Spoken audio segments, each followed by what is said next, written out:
Water.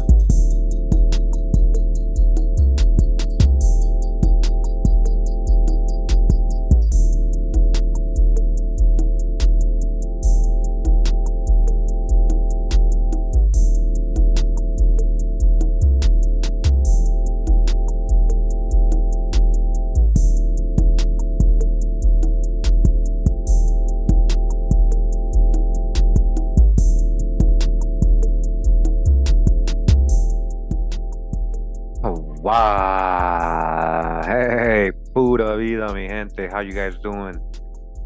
Thanks for tuning in once again. Appreciate you guys doing that. Shout out to Miko Saga for that instrumental we're hearing right now. Much love, my brother Miko. So once again, thanks for tuning in.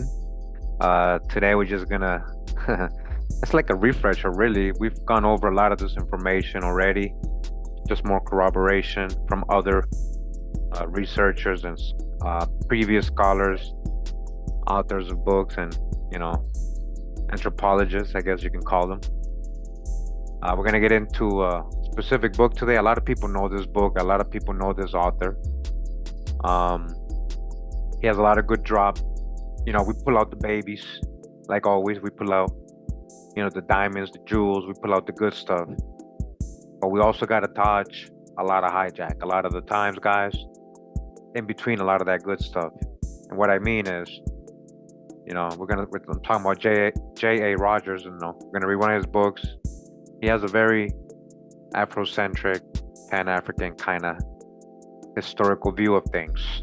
So yeah, he writes about a lot of so-called black folks around the world in his books, but he always puts them in Africa as their origin, and that part he hasn't proven. That part is they haven't proven. It's just conjectures based off out of Africa theories and Darwinism and things like that, and generalizations, biases, beliefs. But we're gonna go ahead and get the good stuff and the juicy stuff. We already know where's the true old world. We already know there was so-called black folks all over the world, every continent, not just coming out of Africa. So this is, again, in no way to try to disrespect anybody or try to self-hate or try to disrespect anybody in Africa or anything like that. It's just you gotta evolve. You gotta we learn new things. Change is always certain. Change is always the most certain thing, and sometimes you gotta just keep learning. You gotta just keep advancing, and use what you've learned before and just keep going from there. Sometimes you gotta empty your cup. A lot of people gotta empty their cup for this whole new truth, because if not, it might get a little personal. It might get a little touchy based on their beliefs. But again, I'm not one to worry too much about what people believe and complaining about that part. You can't dispute primary sources, genealogy, and things like that. It's there, no matter what you believe in. So we're gonna get into the book real quick. I don't want to start babbling here. Thanks for again tuning in. And I think we got a good crowd. We got about 80, 90 people. Got a good crowd. Shout out again to Miko Saga. Pura vida, mi gente.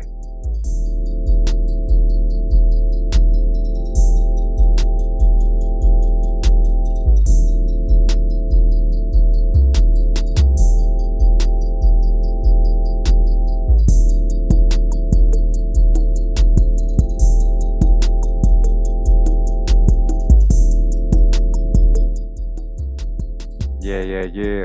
Test. Let me know if the music's ever too loud, guys. All right. So again, just real quick, little refresher, right? We're gonna go through some images here, just to get the visual going. Activate some senses. All right, activate some senses. Nobody's blackwashing. This is just history, guys. And all these people, all these different depictions of melanated people throughout Europe, throughout history, are not the same person or the same mythical Saint Maurice or Balthasar the Magi. That's the hijack stories they add to all these images. And we bought it. We actually believe all that stuff. We don't even question things. But we try to be logical about other things. We're so logical and we're so smart and intelligent about other things, but we're not logical about things like this, which should be, you should be logical with when they tell you things like that. They don't even all look like the same person. Come on, why would they be painting? And also, that they're Moors or slaves. Not, I'm not Moor, but I mean that they were slaves or captured Moors. Everybody has to be a captured Moor or a slave in order to be in a bust or a statue or a painting in Europe. Again, all those are hijacks, guys. Just, try to speak to you as a real person that, you gotta wake up from all that. Gotta wake up from all that. Gotta get past all that, If you're new to my channel, make sure you catch up on the presentations. We've gone over a lot of hidden history, a lot of primary sources, a lot of genealogy showing, not everybody's coming out of so-called Africa. All right. Not everybody that's melanated has origins in Africa. That's false. All right. And again, I mean, I can go all day. we even got Charles V right here. Yeah, believe it or not. And I'm gonna show you guys. We're gonna eventually this is gonna come out to light. I mean, this is Charles V right here, Holy Roman Emperor Charles V, with his Habsburg chin and lips coming out. Yeah, and the clothing he's wearing is not of a bodyguard, which they try to say this is Charles V's bodyguard. This is actual clothing of what the emperor of the Holy Roman Emperor would wear. Historians know this stuff. They sugarcoat it. They're like, oh, we don't know why he's depicted like this, and he even got the emblem on the hat. He's the Holy Roman Emperor. That's Charles V. We know, we know because we got a painting of him with the Incas. Let's see if it comes up. Yeah, and he's depicted as a black man. I mean, he became the emperor of the Incas. Yes, Charles V. When they conquered, he took over. He became king and emperor. All right. Go back real quick. I'm gonna show you guys in a future video who this is right here, and this horse. I got a lot of history of these images, where they coming from. We got a lot of future videos. We're working on that. I've shown actually a lot of these crests where they originated. I've shown a lot of these crests in my family crest video. Black nobles, Black Europeans of, the nobility and all that. So check out those videos if you haven't. All right, going over to the next tab. There's so many, guys. This is from Germany. This is the Habsburg shield, the Habsburg. That's what Germans look like. Doesn't mean he's coming from Africa. So a lot of times when Benjamin Franklin is telling you in 1750, stop bringing these Swarthy Germans over here. He means people that look like this as well. Just like in the statue, just like this. Don't picture just mix or miscegenation as we're gonna read today. It didn't all just happen from mixture. Europeans were melanated. They were indigenous. There was so-called black indigenous Europeans, guys. We've gone over the information, the anthropology, all these old books. They're telling us already. And I don't need to tell you about Cheddar Man and all the rest they're finding and proving that the first European or the first Briton or the first Scottish or the first Irish was a dark-skinned man. So sciences are kind of showing them. Again, many family crests, much proof out there that we're gonna dive into, of course, more and more as we go. It's just so much information, right? So many directions to go when it comes to history and true history. All right, and then as you see here, starts going into Asia. Of course, we're going to continue that research. And again, it doesn't mean that just because all these people, we even got Jean Dusable, the founder of Chicago, him and his wife, an indigenous woman. He was coming out of Haiti, black French. He was French. He was considered a Frenchman. They treated him as a Frenchman. Yeah, so-called black, right here. So just because all these people are so-called black doesn't mean They have origins in Africa. That's a theory. It's called out of Africa theory based on it's messed up to say like this, but monkey bones. It's based off of monkey bones, guys, not modern human type bones. It's Darwinism. It's linked to Darwinism. So if you're into that, well, that's again beliefs versus facts. As I was saying earlier, it's okay to believe whatever you want. You know, I told a group of friends today in a private chat, I don't want just a group of believers following me. I want a group of knowers. I want you guys to know things and be able to explain these things on your own and show the proof and show the sources. We gotta stop the whole just generalizing and talking in general and giving opinions that we haven't even researched. I'm just saying, that's just advice. All right, don't take it personal. So again, look at all these images. Come on, all these images have a story, a unique story, a real European background.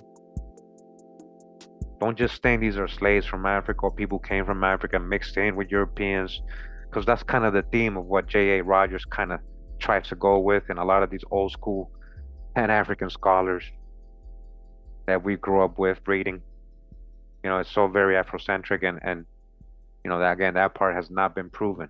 They haven't proven that part, that link. Just they're only using saying that because of the complexion. That doesn't automatically mean from Africa, guys. And if this offends you, it's because you're stuck in a belief. And again, this is just the facts, the history, the genealogy, the anthropology, the ethnology, the philology, everything, archaeology, all the ologies. All right, let's go to the next tab. Didn't Putin just release the Russian black icon images? Shout out to all the channels sharing that.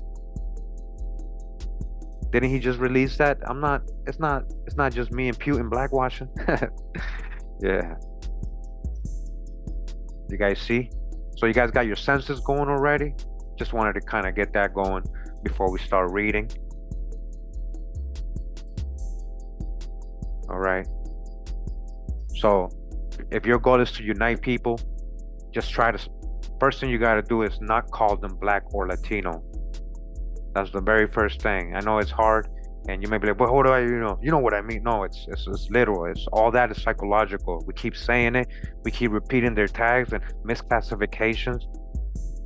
We're not gonna advance. Don't see it as separated. Why you think it's separated? Who says we're separated? Who says so-called blacks ain't Latinos? Original Latins. Talking about Edomian, Roman, Etruscans. Are you saying they weren't so-called black? It's a big missing context and misinterpretation of history when we give our suggestions today in modern times and our opinions and all that. Hey guys, I'm talking today a little bit. Let me just get into the book, right? My fault. My fault. Maybe you like hearing me talk, I don't know, but let's just read. I don't want people to think I'm just giving opinions here. All right.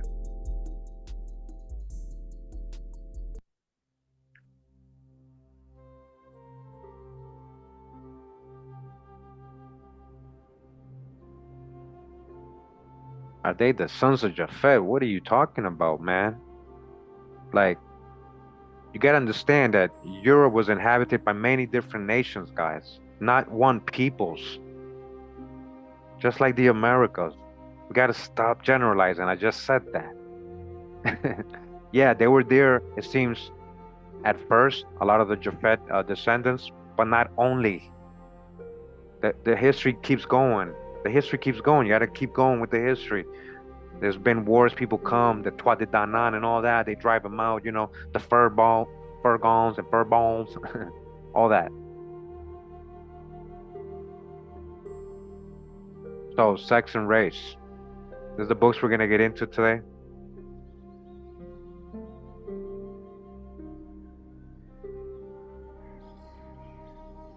Sex and Race, Negro, Caucasian Mixing, in All Ages and All Lands by J.A. Rogers. Author From Superman to Man, World's Great Men of Color, Nature Knows No Color Line. We read that one. We're going to get into some of the other ones a little bit. Again, this is volume one. There's about 3 or 4 volumes of this, I believe, that we shall get into eventually. Okay. We're going to go to let me see. Okay, yeah, page 151. We're in chapter 15.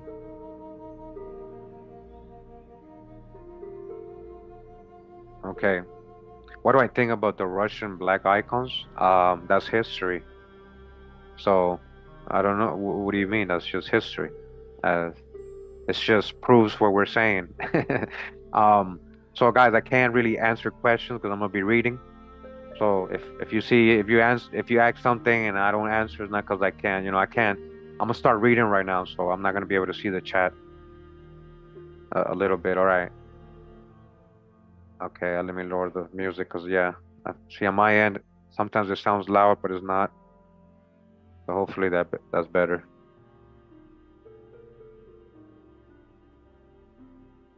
All right.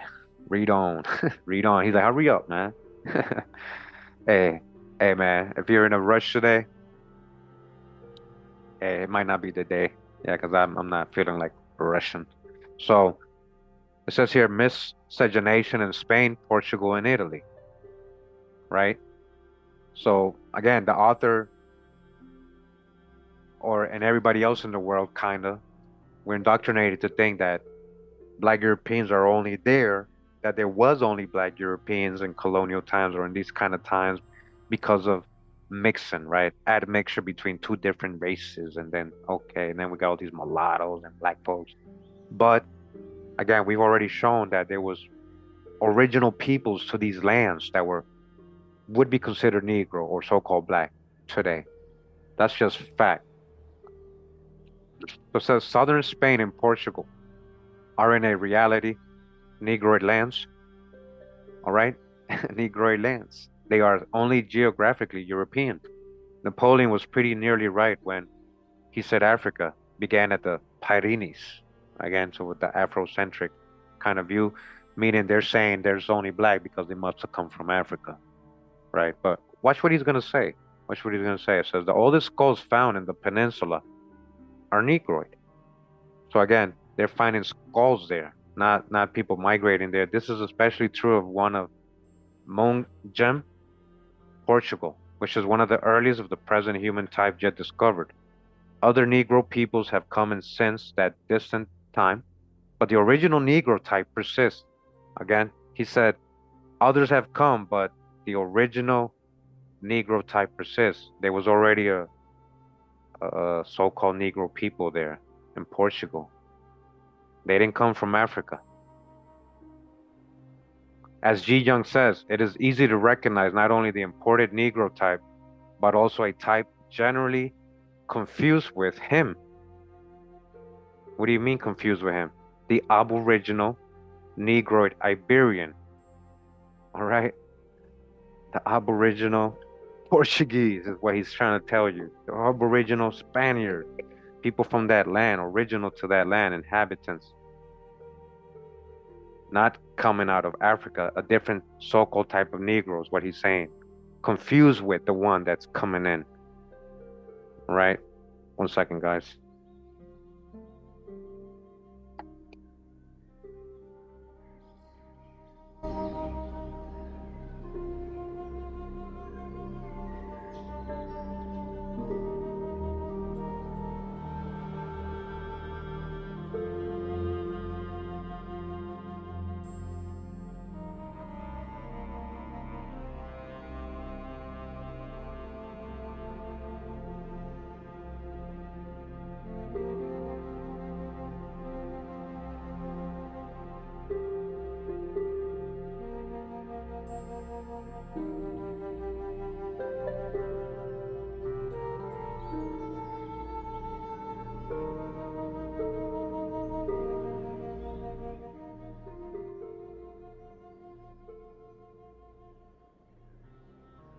All right. Hope you guys let that sink in a little bit. Later, we know not how they arose in Spain, a mixed blood people, which, as Vicuna says, was almost Negro with frizzly hair. All right, almost Negro. These are very probably the Celtiberians or Black Celts. Celtiberians, I guess, not Celti. All right, almost Negro with frizzly hair. We already know, the research we've done on the Celts and all that. Again, go back on the previous videos. Who took civilizations such as it then existed in the west of Britain and were found there by Julius Caesar. Tacitus describes them as swarthy with curly hair. All right, so this is very important. Let me point this out. You got Tacitus, right, supposedly saying they're swarthy with curly hair. Tacitus never said they are coming from West Africa or Africa or anything like that. That's what I'm trying to point out. They add those narratives later on to us, guys, in school, universities, based on the idea that everybody came out of Africa, or especially everybody that's dark complexion or so-called Negro.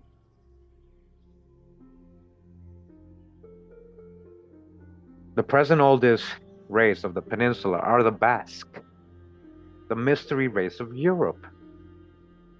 The Basque, which from my research, my particular paternal last name is a Basque name, coming out of the region of Spain, what we call Spain, but it was an ancient Basque name. The mystery race of Europe, who have a language of their own and claim to be pure. Some Basques have a certain type of Negroid face, and it is not improbable that such are the descendants of the Negro aborigines just mentioned. He just said, well, those could be indigenous to that part of the, even though they're Negroid, they have a Negroid face, they're indigenous to that part of the world. Or, as we shall see, could they be related to ancient Americans and a connection to the Americas, the Basque and the Picts and all these ancient people of Europe? Future videos, guys, all right? The investigation continues. The Basque emblem is the swastika, which has caused them much pain since Hitler appropriated, or Mr. H, can't say that name, that ancient African and South Sea emblem. All right, so that's the hijack. See what I mean about the author? He literally just said that symbol of the, what they call in swastika, is African and South Sea emblem. So we have that emblem all throughout the Americas, a so-called Native American symbol as well. Are you going to say that's African? That Africans came here and taught it to the so-called Native Americans? That's all the hijacks on all these tags, right? So just want to point that out, right?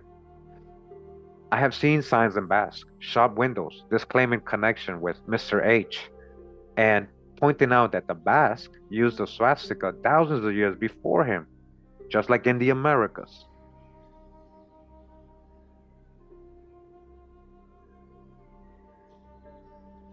Hey Michael, hey, somebody get Michael out of here. What do you mean speak English? And don't come over here and interrupt, please. We don't care about, go do a video about Elon Musk. Why don't you go do that? Why don't you start your own channel, Michael? And then go speak English as much as you want over there. The first colonizers of ancient Spain were the Carthaginians, who, as was said, were also Negroid. He's already pointed this out in previous chapters, is what he's saying. He has a little of the African hijack, so I kind of skipped all that. We got other versions of the Carthaginians in previous videos, and their relationship to ancient Atlanteans in America, how the Carthaginians kept America hidden from the rest of the Greeks and all that. Oh, we've read all this. But where are the Carthaginians really originally coming from? What is their relationship to ancient Americas? Who, again, the Carthaginians, as was said, were also Negroid. Barcelona was founded by Hamilcar Barca, father of the illustrious Hannibal. Black peoples and white crayon colors, right? Black and white crayon colors continued to pour into Spain under the Romans. Under the Romans, what do you mean? Black and white. He said, listen, very key. Black people and white peoples under the Romans. They didn't say just white. They don't tell you where these people are coming from. And what do you mean white and black? Those are crayon colors. And back then nobody's classifying themselves. Guys, this is very important. Nobody in these times is calling themselves black or white. But the first great wave of miscegenation. So see how he says, oh, the mixture happened with the Moorish conquest. Oh, that's when so-called blacks got to Europe. Do you guys see the hijack with some of these authors? I know a lot of people probably never noticed these things, but I'm just trying to tell you. That's like agreeing with so-called white folks that say, well, you guys were never in Europe until the Moors came. That's not true. That's not true. And the mixture most of the mixture didn't just happen when they came. And when we talk about 7-Eleven and we talk about the dark ages and the chronology being added, the years and stuff, remember what we learned about the possible Moorish invasion?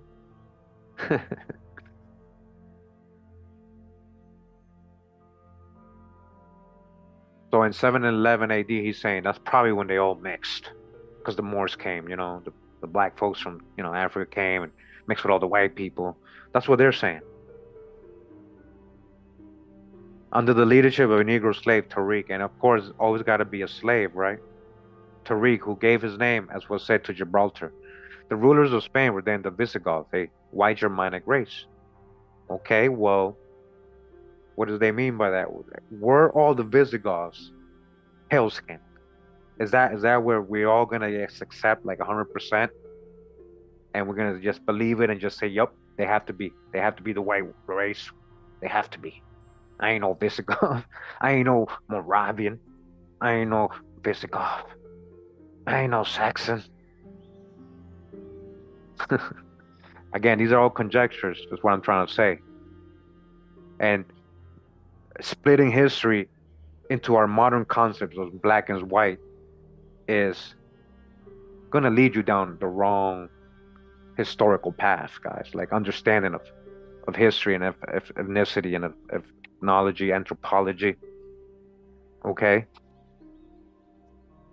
I felt like talking a lot today, guys, so try to explain myself a little bit. It's like a book review as well, right? Tariq, after defeating the White King Roderick at Xeres, pushed victoriously northwards. In less than 3 years, the Moors had seized almost the entire peninsula.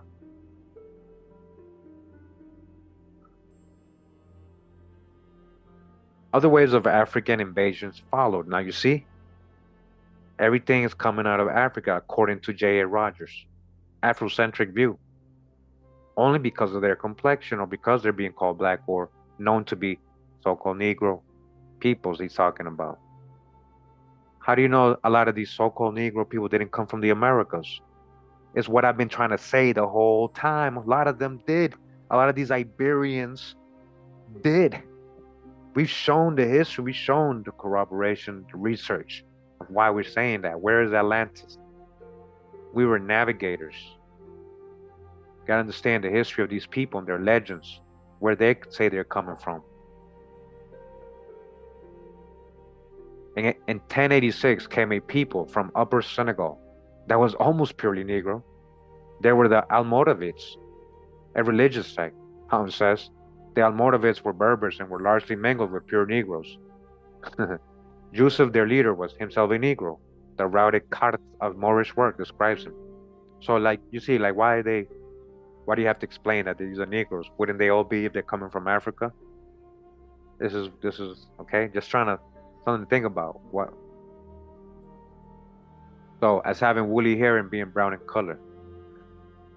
Now, again, the reason he's reading and talking about this, guys, when the Moors got there, is to try to explain why there is black folks in Portugal and Spain, and Celtiberians who were black and Basques who were black. Yeah, this is a part of history, as they say, right? But that's not why there was a large mixture or a large population of black folks. There was already a large population. You assuming that these people are invading pale-skinned people only.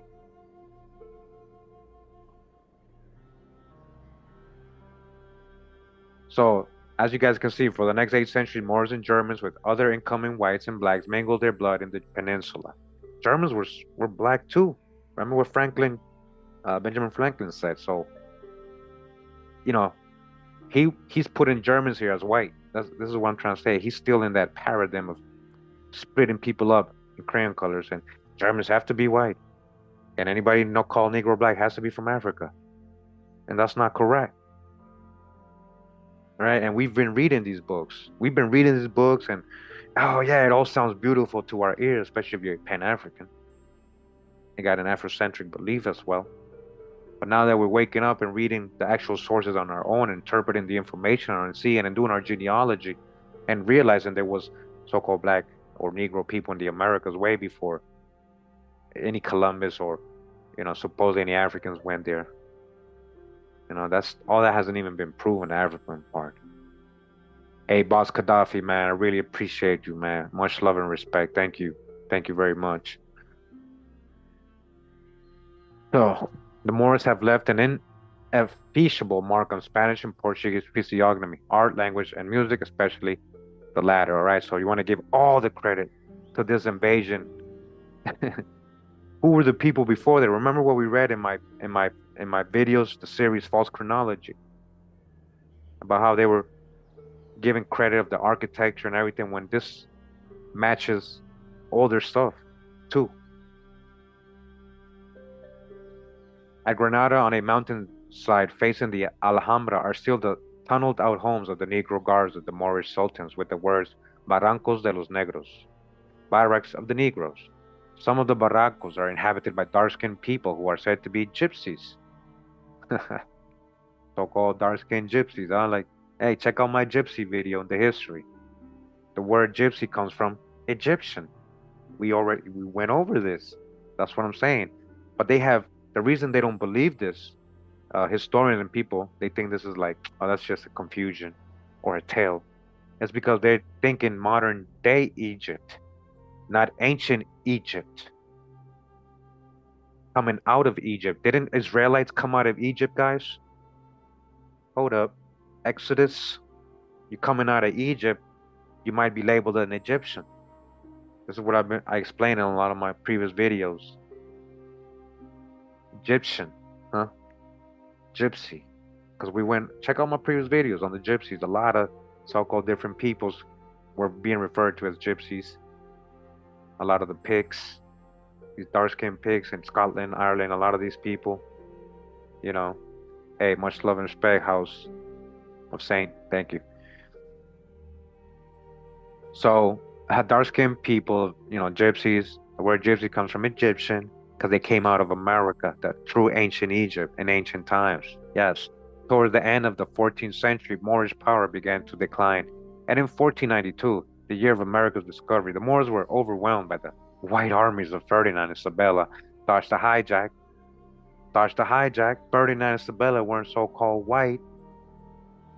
All this is going to come out to light. You can believe me now, but we've shown a lot of the research why I'm saying this. I'm going to show you sources that are going to describe these people. And shout out to Asir the Duke of Tears. He mentions it all the time. Ferdinand and Isabella were so-called black too. In 1610, they were driven back in baggage across to Africa or over the Pyrenees into France. Others went to Holland, Belgium, and Germany. All right, so where are these so-called Moors went? Or black folks? The Pyrenees? Huguenots, remember? Into France. Remember, they became the Huguenots? But these ain't Africans. Others went to Holland. They went to Holland, right? New Jerusalem, right? Where all the Sephardic Jews were. Belgium, Germany, the Prussians. Who's the Prussians? Have a lot of Sephardic Jewish history. We've gone over this info. We've gone over the sources, the migrations, and what these people went through. It says modern Negro strain in Spain and Portugal. Okay, so now it's going to start talking about slavery, the slavery. I'm going to skip all that, guys. You can read all that. Debunked all this stuff. Yes, they were bringing slaves from different places of the world into Lisbon, and Africa included, but not all the slaves in Lisbon that were dark were from Africa. We've proven this. We've shown the sources from the 1500s how the Spanish and Portuguese were enslaving American Indians, bringing them into Lisbon, Seville, calling them Negroes, misclassifying them as Negroes. And Caledonian, who's saying there's anything wrong with being African? This is my point. You're not listening, man. All you're doing is taking all this personal. You're not listening. Nobody says anything about something being wrong with being African, man. We're talking about what's wrong is the false narrations we were taught in history. That's what needs to be corrected, man.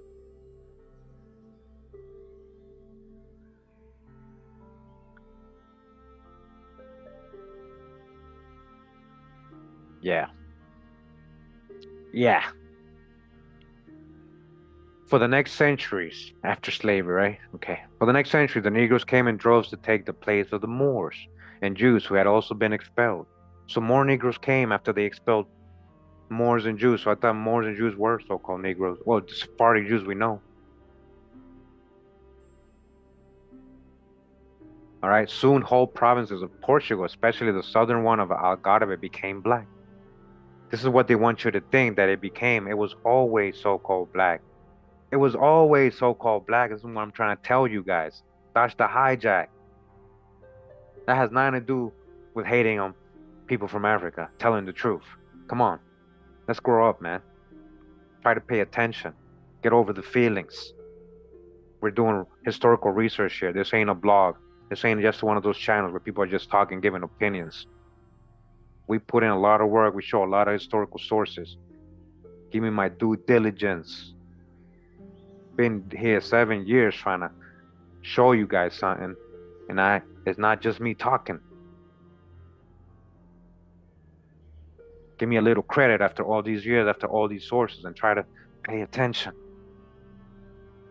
I think I'm onto something. I hope I am. I just ask the Most High, Hawa, to lead me and give me wisdom to discern everything. Now make this all personal.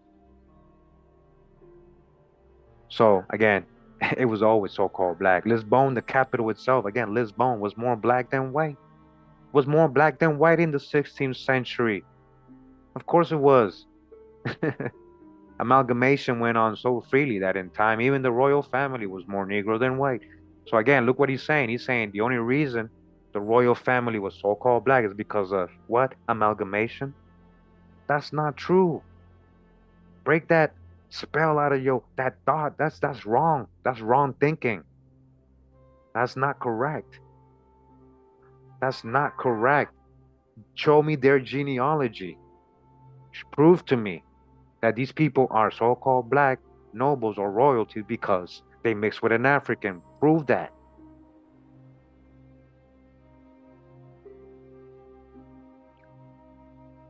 Again, we ain't talking about religious beliefs. We ain't talking about flying marbles in the sky. None of that. Fake space, none of that. We ain't talking about demons or mythological. We ain't talking about none of that. We're talking about real history here. Let's not get off track, guys. You know, especially you should pay attention with that name. Pay attention. Everything didn't come out of Africa. Pay attention. Pay attention, man. Kemet means rich black soil. Fertile rich black soil. Doesn't mean a place or landmass in Africa.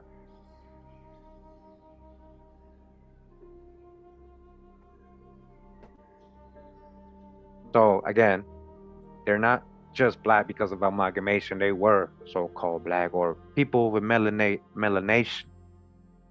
Different shades of that. John the Fourth shows Negroid traits. John the Fifth, the Louis the 15th of Portugal, still more. While John the Sixth, adversary of Napoleon, is recorded as being a Negro, a fact that his portrait bears out. And you know what they're talking about, guys? I've shown that. The painting of the Knights of Santiago, the knight, is John the Sixth. He's on the horse. I've shown you that, guys. Let me see if I can just Google it. Hopefully it comes up.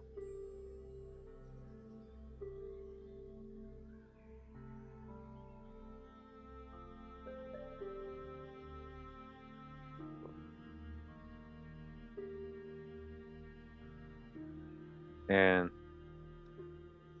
yeah. Yeah, dodge the hijacks. Dodge the hijack. Yeah, they ain't gonna show it. As you guys can see, they won't show it. Let me see if I got it in my computer. 1 second, guys.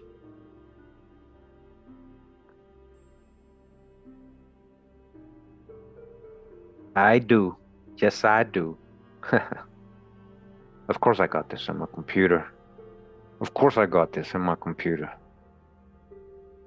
Manifest. What y'all know about that? Okay. Dutch painting of Chafariz de El Rey, a square with the king's fountain. Lisbon, Portugal. The man who is believed to be the king, John VI, is wearing the cross of the Order of Santiago, St. James, which was founded in the 12th century to drive back the Moors from the Iberian Peninsula. There you go. So that's a so-called black man, right? Let me zoom in. So-called black man, Knight of the Order of Santiago, who is from the people who drove out the Moors, other black folks. This is what I'm trying to tell you. Shout out to Con Drop. More on more war. More on more war. Black on black crime. Whatever you want to call it as. That's what I was saying. Don't assume the Moors are only fighting, or what they're calling Moors, right? Are fighting only pale-skinned people. That's wrong thinking. Flush that down the toilet. Flush that down the toilet. Throw that out the door. Out the window. Throw that out the window, guys. Do better research. We got to get past our beliefs and misconceptions and biases.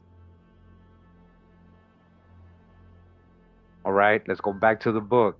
This is John VI. This is what he was saying, that there is a portrait of him. This is a historical portrait of a king of Portugal, John VI. And he's not so-called black because he mixed with an African. Prove that to me. You haven't proven that part. You're just saying that because he's dark-skinned. You guys don't understand that all we've been fed all our lives are conjectures. We've been basing our history of theories and conjectures. Yeah, we got some sources, but then they add false narratives on top of these things. And we just believe it. And if it sounds sweet to our ears, we go and run with it. Oh yeah, he African. I like that. I like that. This is John VI, Knight of Santiago, of the Order of Santiago. In my video where I did of him, I showed a possible living descendant who's still black. He carries the name Santiago. And he just couldn't believe it. He's just like, wow. And he's looking at the original painting. He's looking at, this is not no Photoshop. I didn't draw this. It's from a real painting in a historical house right there. And I think, I forget where it is. I don't know if it's in Portugal still. But it's real. Again, guys, black Europeans were real. And they weren't all coming out of Africa. Let's continue. Let's continue. Hope you guys enjoying the presentation so far. Again, John VI, the adversary of Napoleon, is recorded as being a Negro. A fact that his portrait bears out. His portrait bears out. It's not an AI image. It's a real painting. Break your spell. Anything you add on top of that is conjecture. You're adding conjecture when you call him an African. You're adding a conjecture and you don't realize it. You're just repeating what others told you, and they never proven that part to you.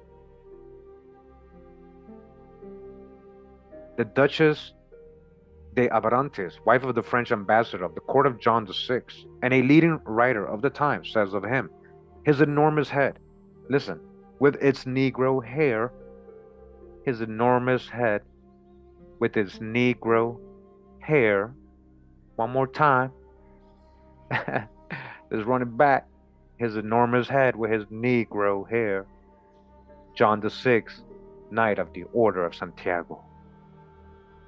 Let's go back. I hope the visuals are helping you guys. Which, moreover, was quite in harmony with his thick lips, his African nose. This is what I mean, guys. Dodge the hijack. Oh, now there's an African nose. Oh, that's a phenotype. So that phenotype is only an African phenotype, right? But yet they got it on the Olmec statues, right? They got it in the Olmec statues, but it's supposed to be an African nose. And they've never really proven those are Africans who came here, made giant heads, and then left again. They didn't settle. They didn't influence the people with any of their traditions. They just left. And they just left stone heads here, just so we can remember the good old days. Come on, this is what I'm saying. If you didn't realize J.A. Rogers was an Afrocentrist and very Pan-African and kind of adding a lot of hijack as you're reading, then now you know. I'm trying to point that out. Yeah, I'm trying to point that out so we can know how to discern information from certain authors and get understand when they're showing sources and talking historical facts you can verify, and when they're adding beliefs and conjectures into this research. Like that part where he has and the color of his skin of John's wife, who was a daughter of Ferdinand the seventh of Spain. She says her skin was brown and hair dry and woolly. Okay. Of the Duchess of Alafos, a member of the Portuguese nobility, she wrote, her skin is brown, so very brown that one would not take her at first sight for a European. She was a grand dame of such remarkable beauty that she could well say, I am black, but comely. O ye daughters of Sion, descendants of John VI, have married into other royal houses of Europe. Black folks, right?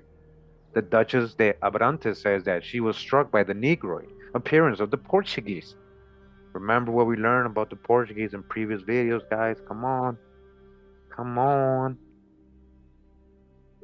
That's what I'm saying. Sephardic Jews. The Jews of Portugal were known to be what? Very dark complexion. Remember? So she was very struck by the Negroid appearance of the Portuguese. Their thick lips, Negroid noses, black hair, often woolly, and their bearing, their hands, and especially their nails. One sees the Negro blood. Negro slavery was abolished in Portugal in 1773, or 330 years after the coming of the first blacks. All right. Look, I want to point this out. He has no source for that. And what does he mean, Negro slavery? He just means slavery, not specifically Negro. They had people of all colors enslaved, American Indians included. So, okay, are you calling Indians Negro then? A lot of critical thinking is required, yes, Ms. Lieberman. This is what I'm trying to help with right now. It's not just trying to I'm not just talking bad, caca. I'm not just talking caca, guys. I'm just trying to help when you're doing these researches and how you pay attention with what they're saying, and let's not generalize like they are in these books. So we got the truth where he's quoting and sourcing, right? And then he adds his stuff, well, Negro slavery what do you mean Negro slavery was abolished? On my trip through southern Portugal, I was struck by the resemblance of many of the people to the West Indian mulatto type. Again, listen to this, guys. On my trip through southern Portugal, I was struck by the resemblance of many of the people of the West Indian mulatto type. A lot of the southern Portuguese look like what? West Indian mulatto types, guys.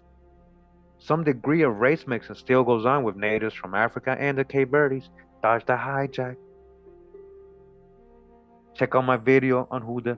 Check out my Cape Verdean video. That's all I want to say. All right? I know where Cape Verde is. But you got to understand the history of Cape Verde and who were they bringing there. And remember, Portuguese were so-called black.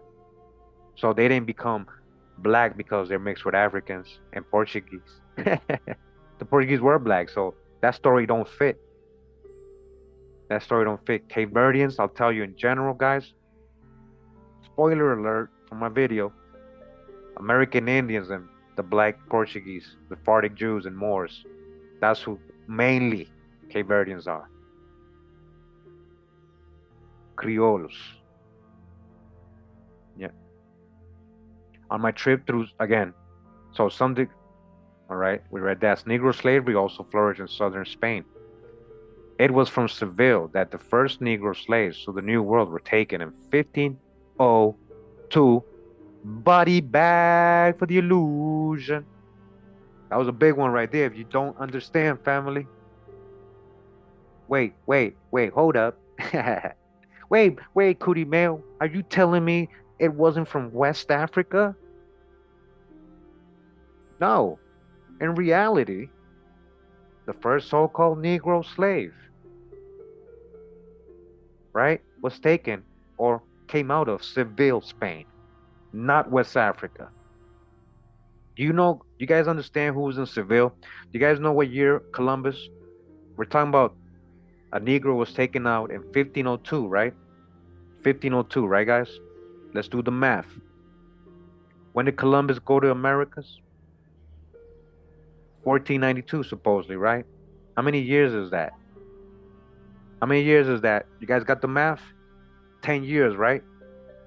10 years, right? So you had 10 years of American Indian slavery. 10 years of that going on heavily. They're not doing that in West Africa, guys. They're not doing, there's no history of that. They are taking American Indians since 1492. Columbus took back with him 200. Just Columbus alone. And to Seville. And we got the primary sources and genealogy of the people who's involved in the stories and the families.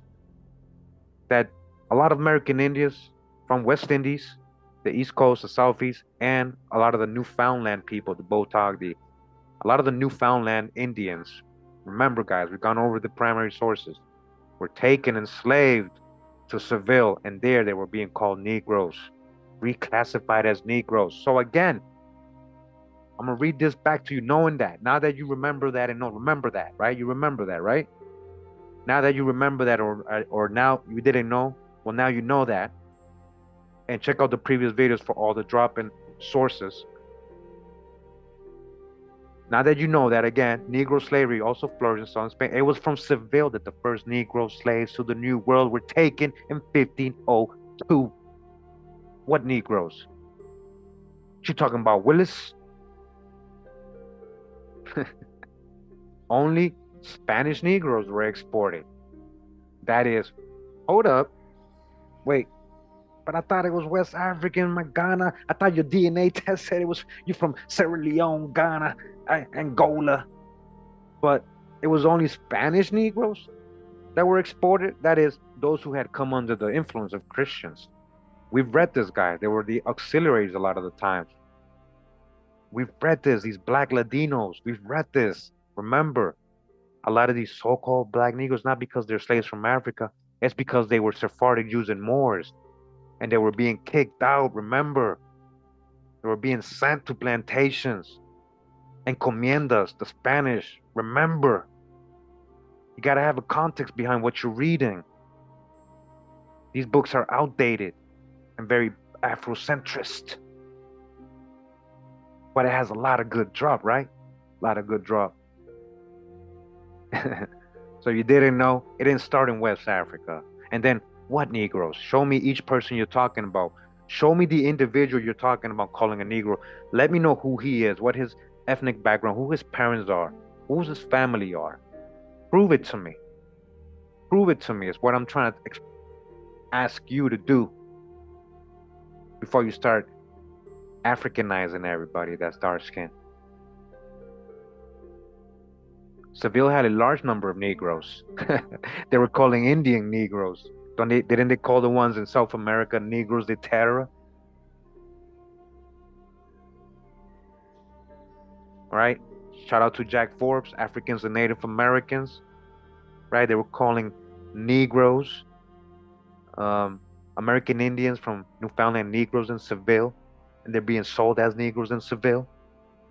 And from Seville going to Cape Verde. Man, I've read this before, guys. I swear I have.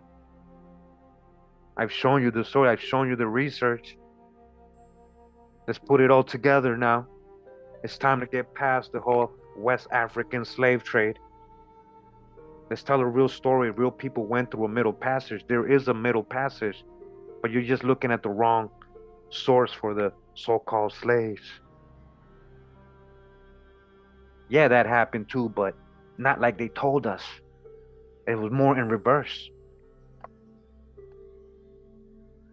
Black is a crayon color, Caledonian. You still on it, Caledonian? You still upset? This, hey man, you gotta throw all that. If you got the Pan-African belief still, hey, you're just gonna keep feeling a little offended and confused and hurt and all right, Caledonian. But you should try to catch up on the presentations. Take the time to look over the sources. Take the time to understand what I'm saying.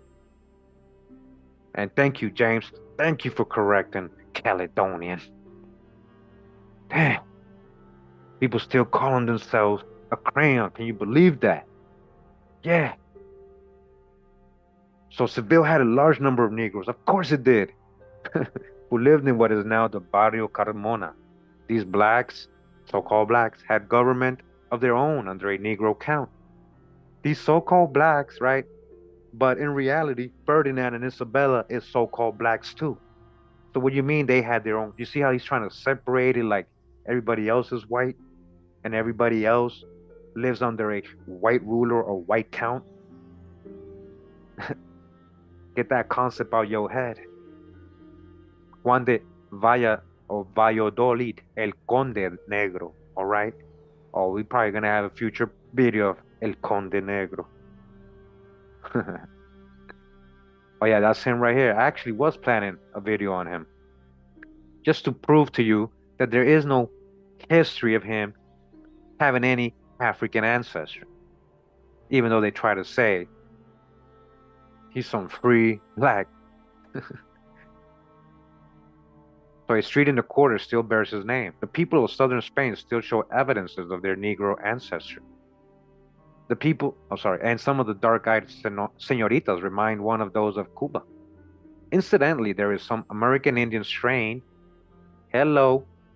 Incidentally, there is some you really think it's just some American Indian strain in the Spaniards too. Thousands of Indians of both sexes were taken to Spain as slaves. Americo. Okay. This is what we were just talking about, guys. He's not going to show you all the sources. Because when you start talking about thousands, we start talking about hundreds of thousands. Like thousands. Like it went on for many, many years.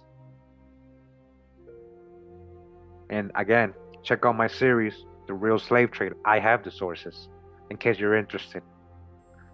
So you can start comparing the numbers.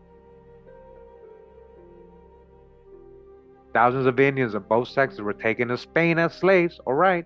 And they were being called Negroes there.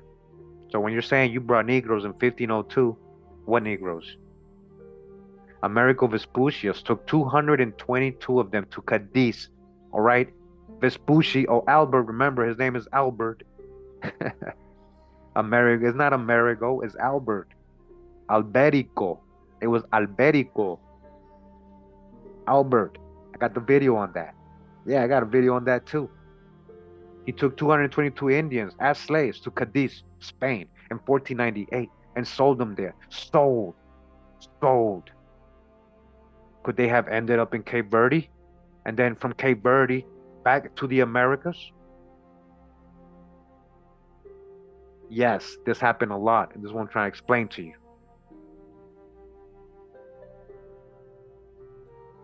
So did Columbus and others. Again, so did Columbus. And of course, people of mixed Indian, Negro, and Spanish blood from the New World also migrated to Spain. Of course. So miscegenation today, huh? Okay, so this part about his opinion and all that, I like the history part, guys. So race mixture in Spanish literature, he goes on here. So yeah, if you're interested in reading this part, let me see. The Black Pearl originally began in Portugal. Okay, so yeah, a lot of literature. We kind of know the history there. Check this out. Upper front and profile of a Spaniard of 1500 BC. All right, a Spaniard from 1500 BC. Any questions?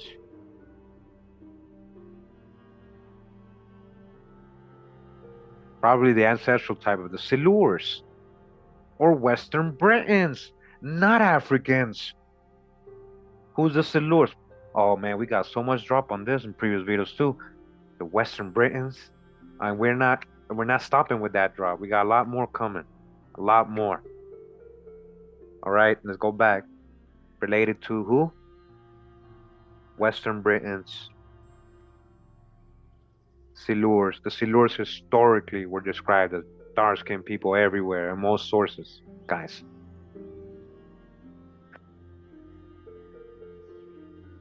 Got an image here. Princess Donna Juana of Spain, Austria, and the Netherlands with her Negro favorite. With her Negro favorite, huh? What does that mean?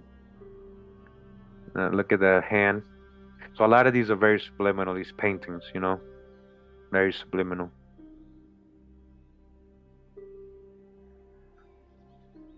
Ah, man.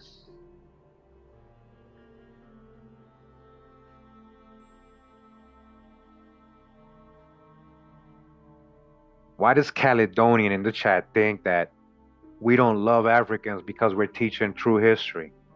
That has nothing to do. They don't relate. You sound very ignorant, Caledonian. You sound very childish. You're very corny, man. Very corny that I don't want to see your messages anymore. And since the moderators are being really nice to you, I'll just do it myself.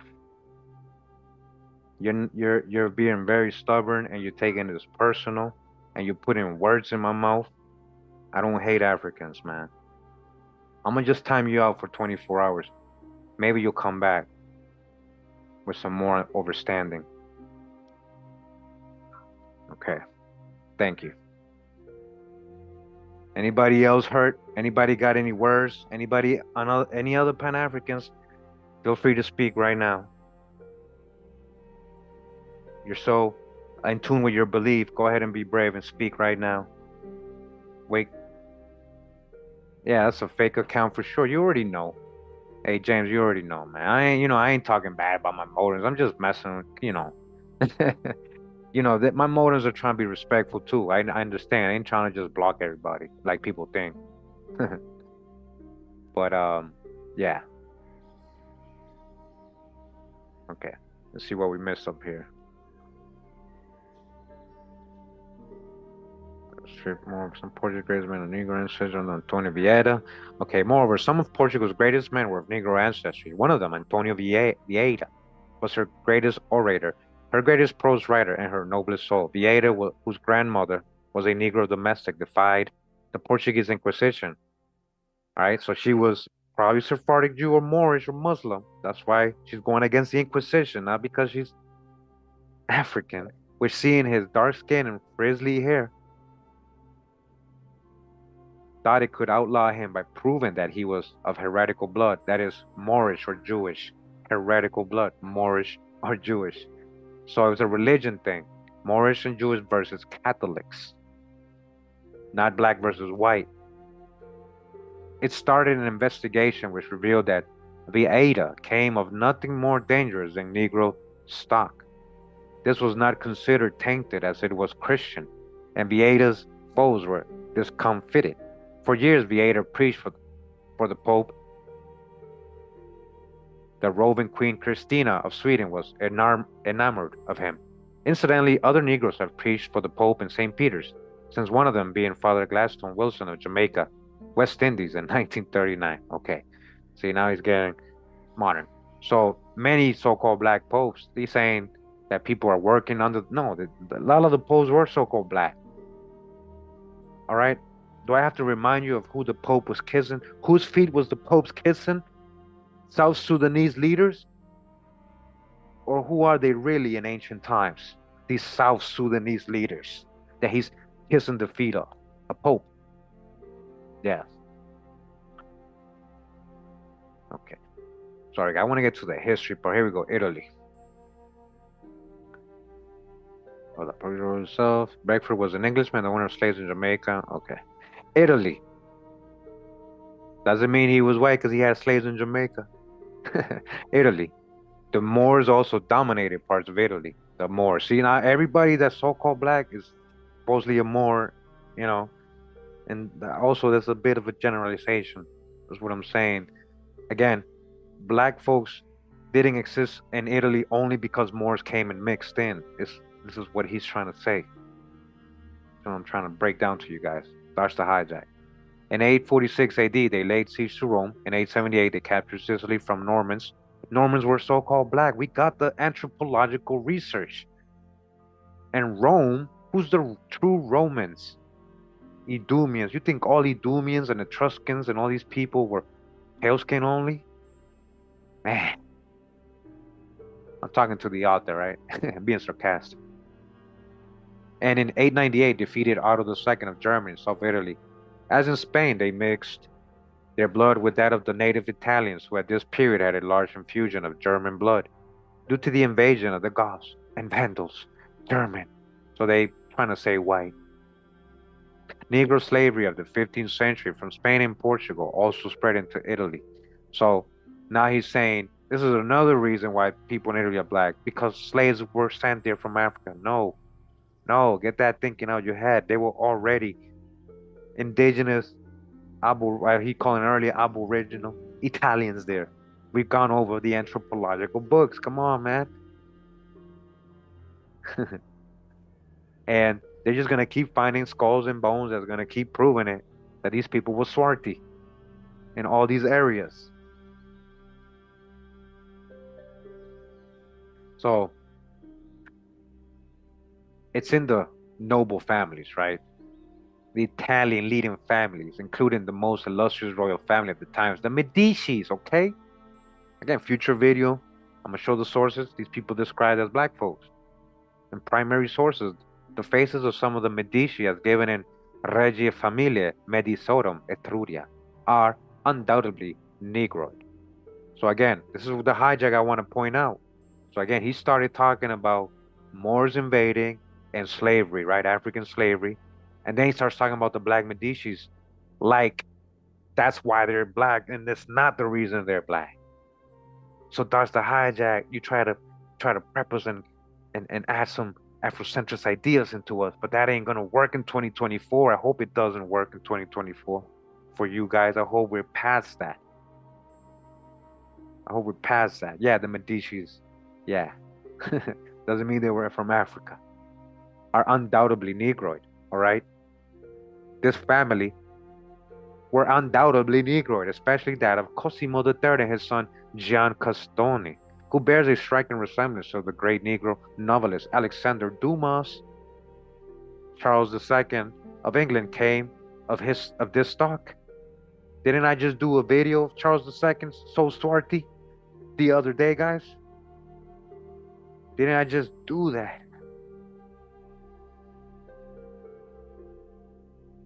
Well, those Europeans were so-called black too, Nitzia. That's what I'm trying to say. And again, Charles II is of the same stock, right? Of these Medicis. Remember, through his mom's line, he got Medici bloodline, and through his Stuart line, his dad, it's black folks everywhere on him. And Charles II. That's why he was called the Black Boy. Remember, his mom was so ashamed of how dark he was. She wrote to somebody how dark he was. She was so ashamed. She'll send a portrait when he's more fairer, but he never got more fairer. His dark hair, right? So G.F. Jung says of the latter, Charles II, his dark hair and swarthy complexion showed traces of the Medici blood.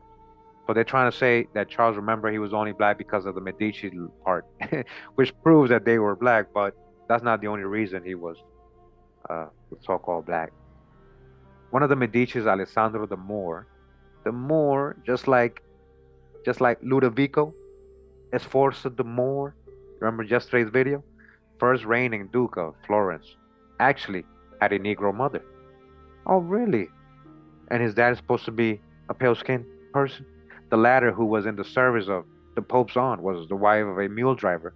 But Pope Clement VII, then Cardinal de' Medici, took her as his mistress and was the father of Alessandro. All right, so that's the hijack if you assume that this Pope Clement is a pale-skinned person. Nearly all the writers are agreed that Alessandro was a mulatto, which moreover is clearly indicated by his portrait by Bronzino. Okay, so he did look a bit light-skinned guy. It doesn't mean that one of his parents was white. Doesn't that happen in the Americas today? A lot of light-skinned so-called black folks, mulatto-looking, doesn't mean one of their parents is white. Remember, mulatto in these census records doesn't always mean that.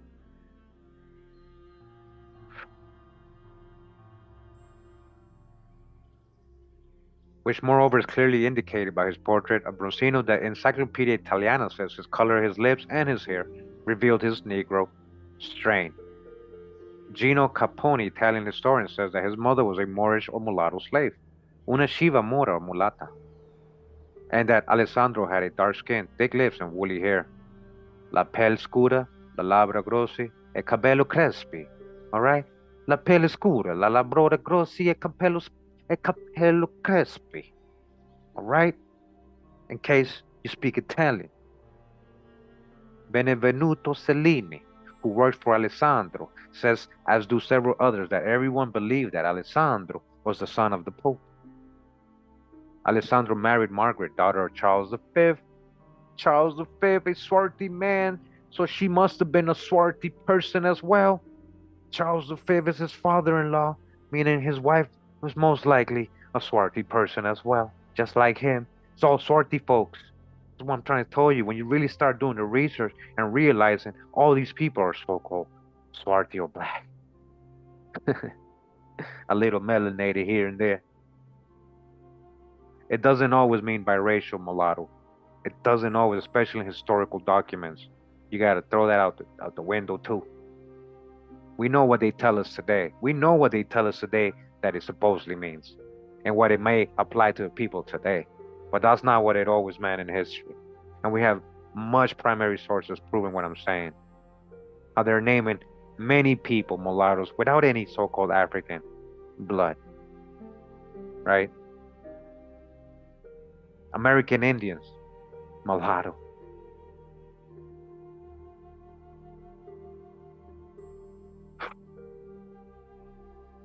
Alessandro married Margaret, daughter of, Charles V, Emperor of Germany, Spain, and Austria. All right? The Emperor of Germany, Spain, and Austria was a so-called black man, Charles V. I don't care what you think. I don't care how it hurts you to know that or me saying it. It's a fact that's going to become mainstream eventually. And you're going to remember this. It's a fact. It's happening. All this is coming out. You got involved. His children by other white women were other white women. Okay. Julius, who became an admiral of the Order of St. Stephen. Cosmo, who by Lucretia Cajetana had Angelica, first wife of Peter, Duke of Altemps and Galesio.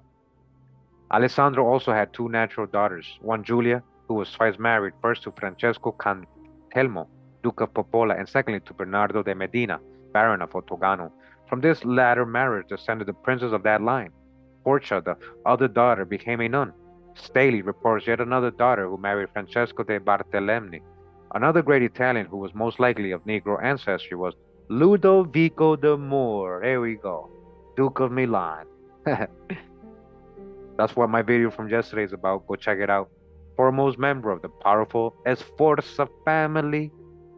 Biography Universelle says he was called the Moor because of his very, very swarthy skin. Very swarthy. Not, okay, this is a big one right here. They called him the Moor. He didn't call himself the Moor.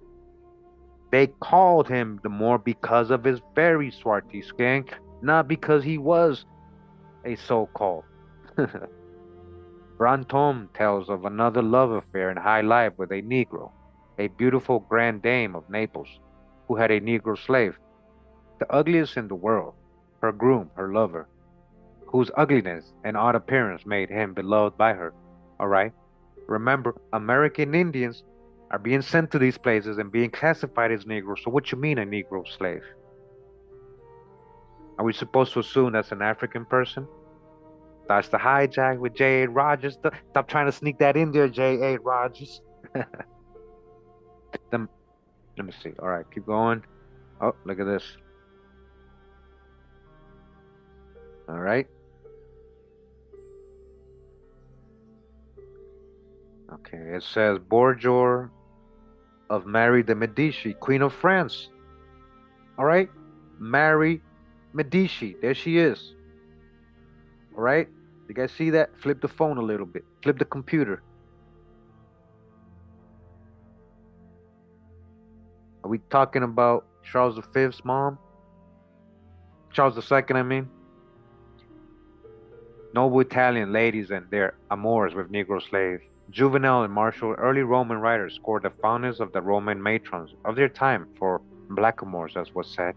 Masuccio, another Italian writer of the 15th century, is even more severe in this respect, and his stories, which throw much light on the history of the period, noble Italian ladies who are cold and indifferent to men of their own class are infatuated with Negro slaves. In his Novellino 22, the wife of the rich Nicolao de Aguito of Trapani, a woman of great beauty, is so deeply in love with her husband's Moorish slave, a young fellow, strong and robust of body, but ugly beyond measure, she that she would have killed her husband if the slave had said so, and finally ran away to Africa with him. Okay, so we got a case of somebody cheating. So so we got all right, we're supposed to assume it's because she couldn't help the, you know, because he was so called black, you know, and she's supposed to be white and her husband's supposed to be white.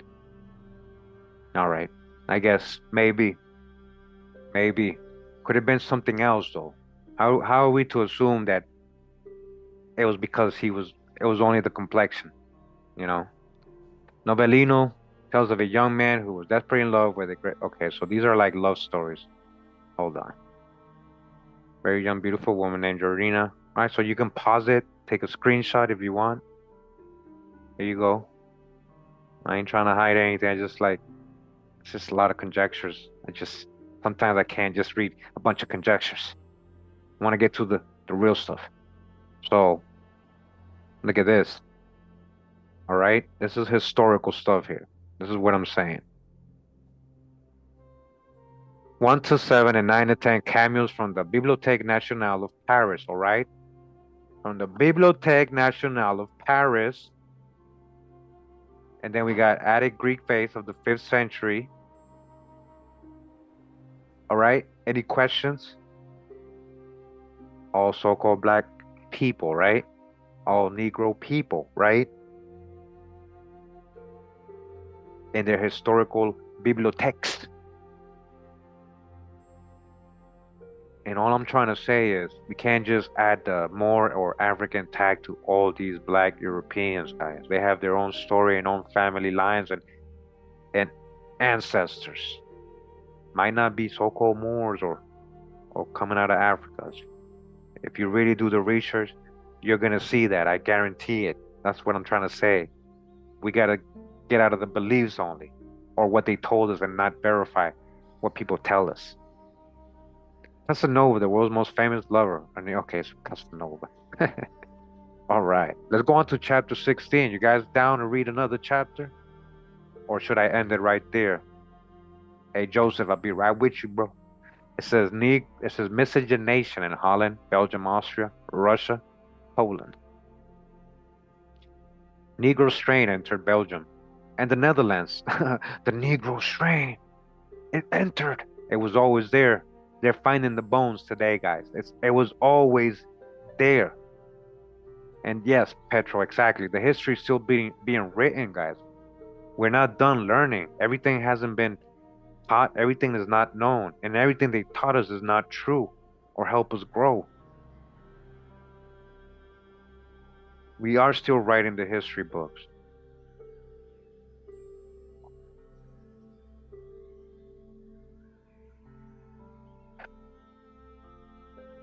So, there were people of melanation, people of color, so-called black people in Belgium, Netherlands. All right, always.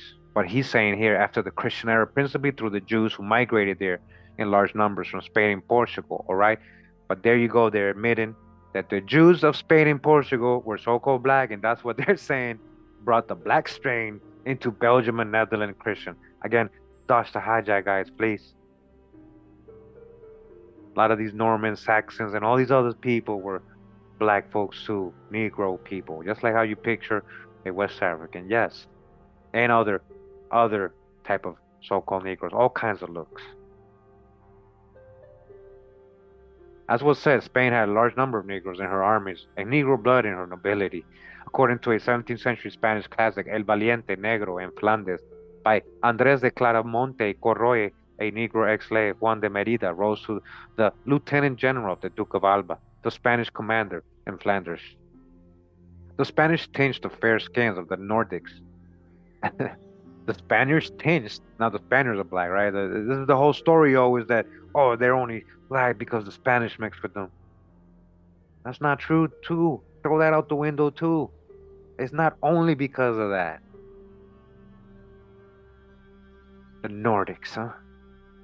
The Black Danes, the Black Hungarians, and all that we kept reading. Remember the book Ancient and Modern Britons and all the other anthropological books we read on these Nordics. Normans and Vikings and all that. So these Nordics of the Netherlands and created according to Theophile Gautier a new Flemish type with brown skin and black hair. The Flemish people were very swarthy. This is what I was getting to my research. Like, wow. A second race which the soldiers of the Spanish Duke of Alba have sown between Brussels and Cambrai. Another writer, Bogart Bashi, claims, however, that there was a black-skinned race living in the Low Countries before the Spanish invasion. This is what I've been trying to say all day. And why you keep saying it happened when the Moors came or only through slavery? That's not true. There was already a so-called black-skinned race living in the Low Countries before the Spanish invasion. He says there are documents which prove the existence of blacks in Flanders in the Middle Ages. They ain't supposed to be there. There's no history of Moors or African slaves, so they ain't supposed to be there. They can't explain it. I have long called attention to this fact in the life of Saint Godelier, 11th century, written by one of her contemporaries, Drogon, a monk of the Abbey of St. Andrews, Le Bruges. All right. Again, let me go back, guys. What do you mean? Middle Ages had many black folks. The Middle Ages had many black folks. Again, Putin just released the icon pictures of the Christians, right? Of the Middle Ages. Right? Ancient Russian 5 saints icon. Provenant Russia. All right? This is what I'm trying to explain, you guys. And it doesn't mean that all these people were out of Africa. Again, out of Africa theory. Is that what we're going off? A theory? Is that what we've been going off? A theory this whole time? A conjecture and a theory? And you're okay with that? You're okay with that, right? Because it fits your beliefs, right? But anything else that doesn't, you're gonna argue it, right?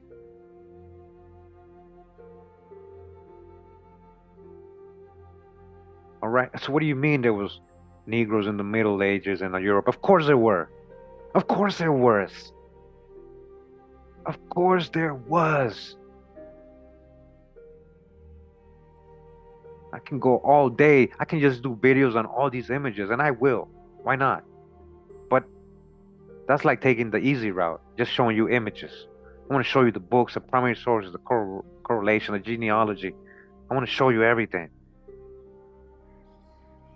Because a lot of people show these images and they add the African part to it. Throw all that out the window. That's outdated information. It helped us growing up and it got us, it was, everything happens for a reason. There's a time for everything.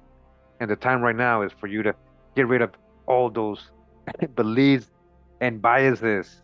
and conjectures and opinions and understand when you're talking facts and when you're talking opinions. You know, facts is things you can prove. And I'm not just talking about by spitting in a tube. Go back to the book. He's so surprised there was black folks in the Middle Ages. He's surprised. So there are documents that prove the existence of blacks in Flanders in the Middle Ages. Of course there is. I have long called attention to this fact in the life of Saint Godelieve, 11th century, written by one of her contemporaries, Drogon, a monk of the Abbey of Saint Andre les Bruges. Margaret, Countess of Flanders, 1568, was known as Black Meg. Swarty grit, Swarty, but Kurimeo. But Kurimeo, Swarty don't mean black, Kurimeo. Swarty doesn't mean black, it's just a tan, Kurimeo. Or it just means black hair, Kurimeo. People still argue me with that. Even with yesterday's video, the recent videos, they still argue me that Swarty doesn't mean black, guys. So it's like a waste of time, you know, it's like a waste of time with some people. Beethoven's blackish brown skin. Beethoven's blackish brown skin. Yes, future video gonna show the source. And Negroid traits might have come from the Spanish stuff. It might be from the Spanish who were mixed with slaves and Africans from Africa. It must be that. It has to be that. Please tell me it's that, because then I don't know why they're black. So I gotta make up a whole conjecture, a whole narrative. Do you understand? I'm being sarcastic, but do you understand what has been done to us this whole time? Might have been is not a fact. When you say might have been, that means you don't know. Might have come. Might. These Negroid traits might. Maybe, possibly white, maybe. All right, those ain't factual words, guys. Those ain't factual thoughts. Those are opinions, conjectures. Learn these words. Learn the etymology of these words.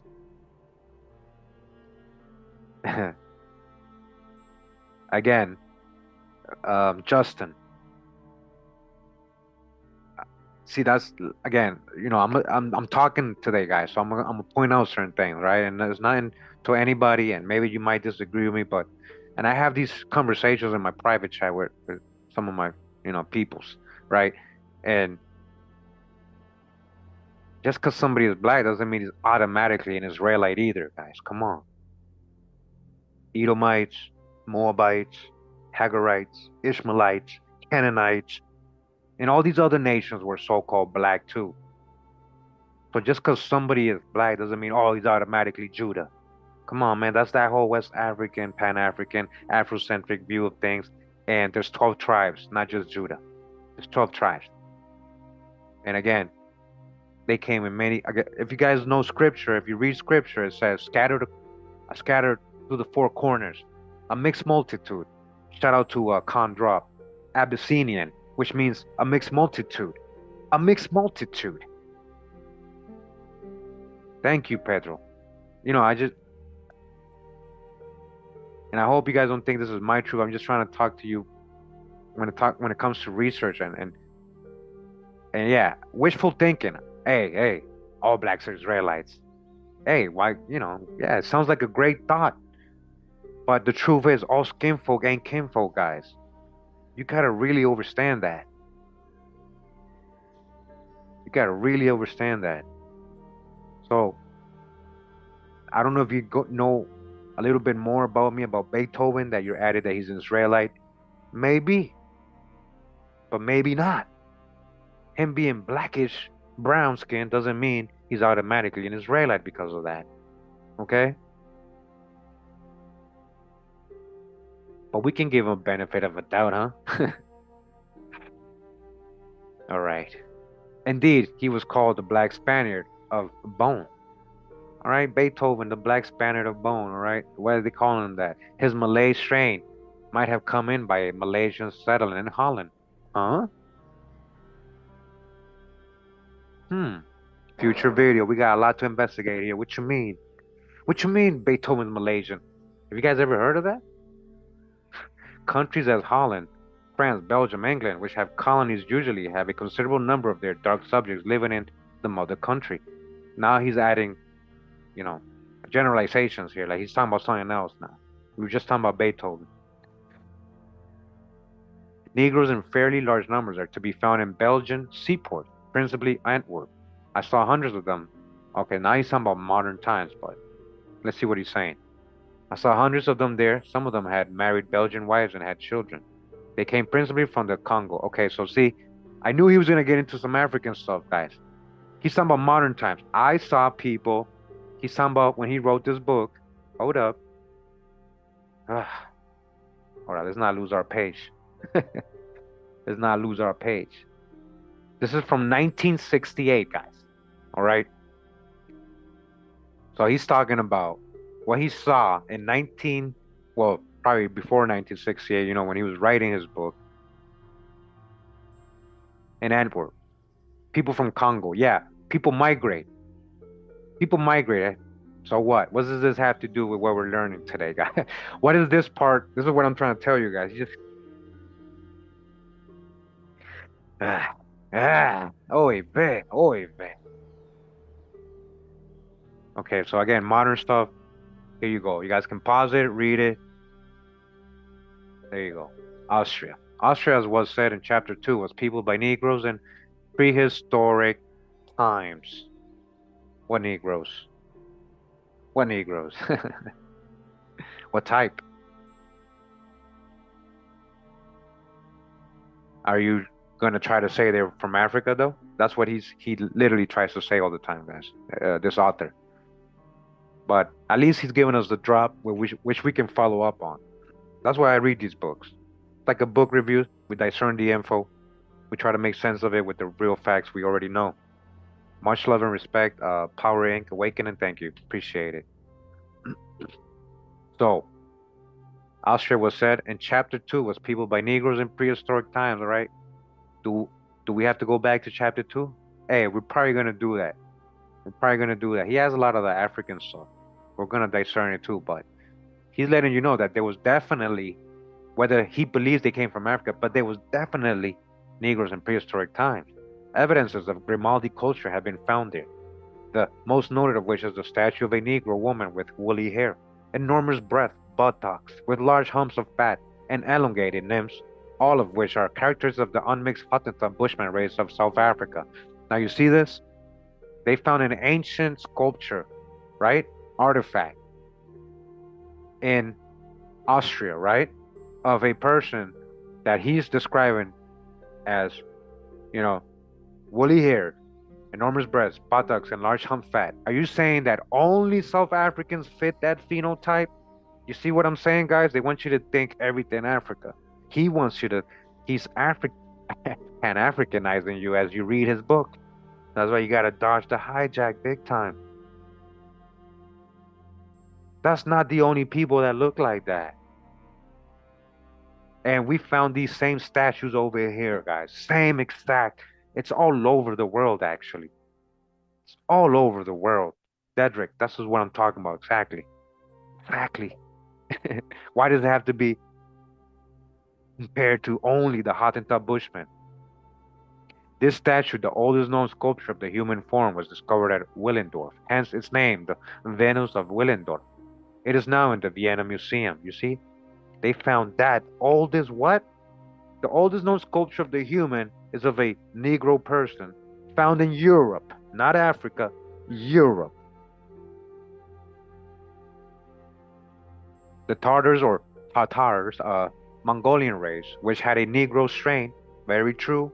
We went over the Black Huns and many. We're gonna go over a lot of this information when we get into my Black Asian videos, guys, more and more. All right. The Tartars, yeah, they had a Negro strain. A lot of those Mongols were so-called black. Genghis Khan, aka Georgi Danilovich, was a black man. All this is gonna come to light one day, guys. It's gonna rearrange your thinking. Because that's what I'm saying. You can't group all so-called black people as one people.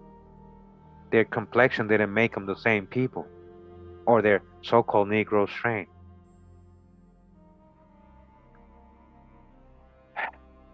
The European Russia in the 13th century under Batu Khan, all right, break down this word, future video, Vatican. Vatican, Batu Khan, Vatican, Batu Khan, the brother of or brother-in-law of Genghis Khan, Batu Khan, Vatican, Genghis Khan, Russian army, Christian, Caesar, Kazar, Rome, Vatican, subduing the Slavic princes and conquering the peoples of Poland, Eastern Germany, Poland, Austria, and Hungary.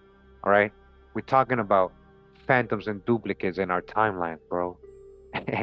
Bro. Their frequent alliances with the Pelasgians, Semitic and Negro races modified the primitive type of the Tartars. Later, as has already been said, came the Turks, who went as far as the walls of Vienna after conquering parts of Russia, Poland, Hungary, and Switzerland. The most famous body of Turkish troops were the Janissaries. German troops, huh? Turkish troops, sorry. All right? Dutch Negro woman of the 17th century. All right, let's back up a little bit. Dutch Negro woman of the 17th century. And if you say, oh, that's an African, well, you're adding a conjecture, you're giving an opinion based on no evidence that you have. She could be from anywhere in the world. She could be from there. Or people can be from there. People can be from anywhere in the world, not just Africa.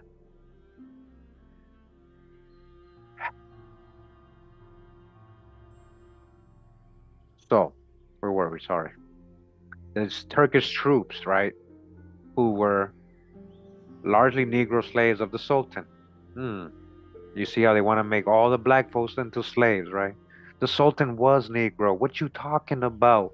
This is what I'm saying. Dodge your own hijacks. If you reading this and you're like, you're agreeing, like, yeah. Sultan was white. It may be presumed that these soldiers made free with the women as conquerors usually do. The German invaders of Belgium in 1914 left behind progeny of fight Germans in 1940. All right, now he's just adding, like, you see how when he starts adding his opinions. All right, the people of Central Europe, especially the Hungarians, show to a marked degree the mixing which has happened as a result of the various invasions.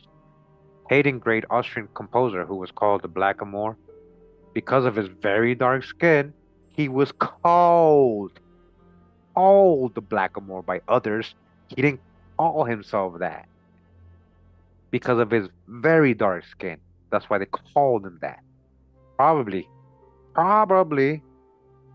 Look how he's adding a conjecture and opinion. He don't know this. He's just trying to explain why Haydn, the great Austrian composer, who was a Blackamoor, or so-called black, was there. He's trying to say, well, maybe he's from the Turkish Negro stock. The same has been said of Goethe. Probably. All right. Again, we've been living and being educated, especially in history, off of conjectures and opinions, guys. Theories, conjectures, and opinions. Probably. He probably came. What if he probably didn't come from there? At least one noble Austrian family of the 18th century, the von Fürstersleben, had a direct Negro strain. The daughter of Angelo Soliman, a Negro from the Congo, who was a favorite of the Prince of Liechtenstein. All right. I know where he's getting that Congo story. That's not a true story, guys. That's a modern narration added to this guy's history. The daughter of Angelo Soliman, Negro from Congo, who was a favorite of the Prince of Liechtenstein and also of Joseph II of Austria, married the Baron Eduard von Duschenling. So, the daughter of Angelo Soliman, a Negro from the Congo, she married a Baron, right? So all of a sudden, a Negro who supposedly they want us to think probably that he was a slave, somehow ended up his family, his line, marrying into the royals right there, right? Into the barons, into the nobles. Von Fürstensleben. Prove to me, anybody, I dare anybody listening to me, you think I'm just talking, prove to me that this guy they're naming, Angelo Soliman, came from the Congo. Soliman, with his Jewish last name, Soliman. Sephardic Jewish last name. Or even Muslim last name. Actually, that's more Muslim. I've seen it in more Muslim people. Soliman himself also married into nobility. They just marrying people from Congo like nothing, the nobles, right?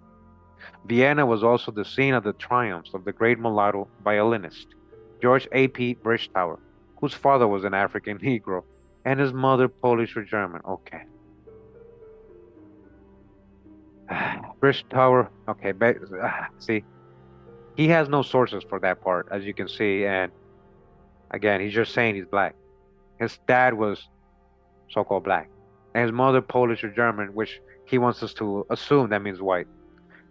Bridgetower was a close friend of Beethoven, accompanying the latter on the violin and interpreting his works. The two friends parted when the Countess Guacardi, with whom Beethoven was madly in love, became too friendly with Bridgetower. Franz Joseph II of Austria-Hungary, like Caesar or the Caesar Nicholas II, had a number of stalwart Negro attendants at his court, splendidly dressed and who served largely for show. These Negroes had white wives and mulatto children. Again, where's the sources? Please. Where's the footnotes on all this stuff, J.A. Rogers? I want to see, I want to follow up on all these people. And I want to make sure that Joseph II wasn't also a Swarty or Negro person. That's the hijack, guys. A lot of hijack been being thrown out here as I read. I can see it. I can discern the info based on my research. At present, Negroes are few in Central Europe. There's no Negroes in Central Europe, he's saying, it's 1968. One meets from time to time, however, the child of an occasional Negro student or musician by some white mother. All right, let's keep going, guys. All right, let's look at these images. 1 and 2, 3 and 4, huh? Angelo Soliman. Look at this. Angelo Soliman and his daughter, and he's supposed to be a Congo man. From the Congo. Look at that. He looks pretty light-skinned. Look like a light-skinned Negro person, right? And that's his daughter. All right, they look like mulattoes. So how come they're calling Medici, Alessandro Medici, the mulatto? He said, oh, clearly looks like a mulatto, but not this guy from the Congo. Because he's supposed to be from the Congo. He's not supposed to be a mulatto. He's supposed to be, wow. Right. Baron von Fustervenslane. Baron? Hold up. What? Hold on.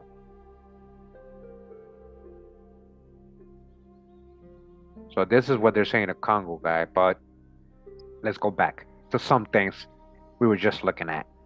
Okay, hold on. All right, hold on. Okay. All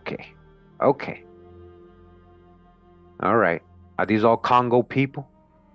Are these all from the Congo? Because they got a turban and all that? Are these all from the Congo? All these black European paintings are all Congo people, right? All these are from the Congo, right? All right.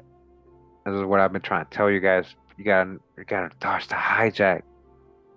Big time. Big time. A lot of these sites also add the Pan-African stuff to it.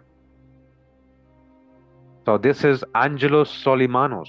He got a Muslim Jewish last name, and they want us to think he's from the Congo. So this is what they're talking about. But he married into the nobility, right? Let's go back.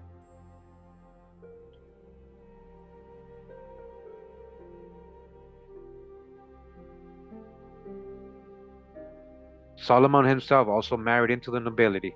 Just like that, anybody can marry the nobility, I guess. It doesn't matter if you're from the Congo. All right.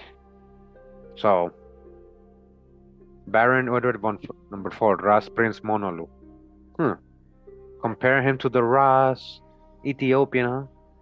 What if I told you the Ethiopian monarch and Selassie and all these people are actually Italian nobles? Ancient Italian nobles who actually went there and conquered Ethiopia in more past times. It's not part of our modern history. What is their real name? What is their real name? What is the scramble of Africa really about? and the Berlin Conference, guys. These are all future videos I got planned. Why did the Europeans have to scramble to Africa all of a sudden? Who was really scrambling? European, Russian, Poland. That a prehistoric Negro race also lived in Russia is highly probable. Oh, it has highly. It must. Let's go back, guys. Russian iconoclasms. Yeah. Shout out to Putin, yo. Shout out to Putin, Tom Drop, and everybody else who's showing this stuff. Uh, I think Michelle showed it too recently. Anyways, yeah. Statues of the Grimaldi type have been found at Gargamo on the Upper Don. Professor Dixon in The Racial History of Man said that the early Negro type could be discerned in Eastern Russia as late as the Middle Ages. As late as the Middle Ages. Tartar and Mongolian invasions from Asia brought in considerable Negro strains. So there, see how there's always, just like in the Americas, everything had to have been brought over here. So that's how they treat the so-called Negro strain in Europe. It had to have come from somewhere else. That's not true, guys. Throw that out the window. That's not true.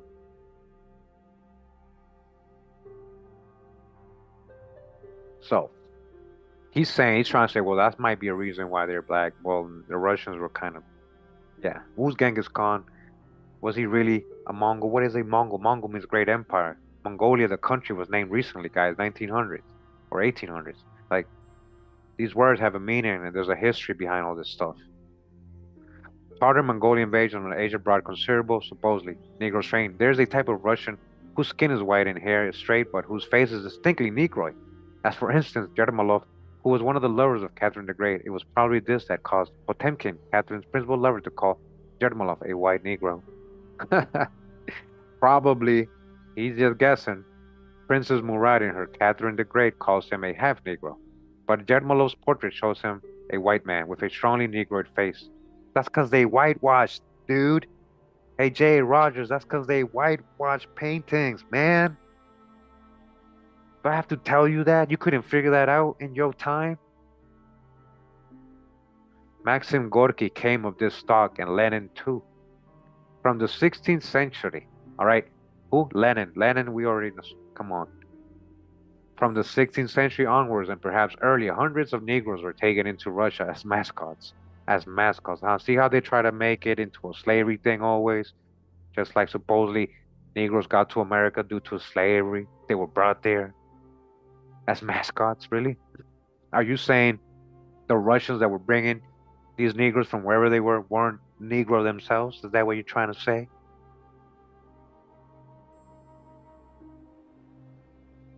The most noted of whom was Abram Hannibal, the great-grandfather of Pushkin. Do you see? So his great-grandfather, one of these so-called Negroes they brought in. So where are they bringing in these Negroes from? It's conjecture and opinions to say, oh, it must have been from Africa. People invade each other. There's wars going on. There's many people getting enslaved by different nations, not just Africans, guys. Schuler, in his life of Peter the Great. Oh, sorry, I skipped sign. Who wrote? So Pushkin, right? Great grandfather Pushkin was so-called black, who rose to be general in chief of the Russian army under the Empress Elizabeth. Schuyler, in his life of Peter the Great, says Negroes were in esteem, as indeed they have been of recent years. Volinsky sent from Atrakan a couple to Catherine in order to ingratiate himself with her, and Peter had several, one of whom was Abram or Ibrahim Hannibal. Hannibal's first wife, a Greek, bore him a white child, and when accused of infidelity, replied that tricking a Negro was no wrong. His second wife, Regina von Schellberg, a German noblewoman, gave him 11 children, all mulattoes. 5 of these were sons, all of whom rose to distinction. Again,